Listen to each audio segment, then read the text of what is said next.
დღევანდელი ღონისძიების თემატიკა კინოფილმებიდან მუსიკა. მე ვფიქრობ ძალიან საინტერესო იქნება მაყურებლისთვის. დარწმუნებული ვარ, რომ ყველა ვინც დღევანდელ კონცერტს და ფესტივალის განმავლობაში საკონცერტო ღონისძიებებს დაესწრო, უდიდესი სიამოვნება მიიღო, მინდა ვისარგებლო შემთხვევით და ბატონ ლადო კახიძეს მიულოცო ფესტივალის წარმატებით დამთავრება. შემოდგომის თბილისი ერთ-ერთი ფესტივალია, რომელსაც მერია აფინანსებს, თუმცა გამორჩეულად გემოვნებიანი, გამორჩეულად მრავალფეროვანი. ეს არის კლასიკური მუსიკა, ეს არის ვოკალური კონცერტის ნაწილი, ეს არის ჯაზი, ეს არის კინომუსიკა, მართლაც ძალიან მრავალფეროვანია, ეს მე-7 კონცერტია, ამითი მთავრდება დღეს იხურება უკვე ეს ფესტივალი.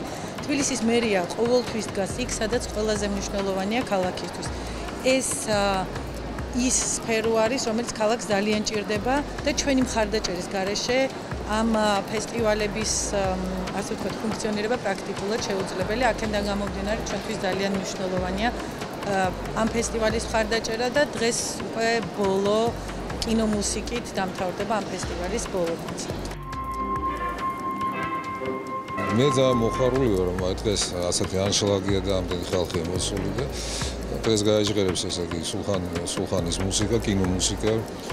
აგი 25 კინოფილმის ავტორია, მუსიკალურად გააფორმა თავის დროს, მათ შორის ასეთი შედევრები, როგორც ჯარისკაცმა, ბაშიაჩუკი, ოთარანთქმული, მაეწყნეთელი და ასე შემდეგ და ძალიან სასიამოვნო საღამოელის მსვენელს დღეს.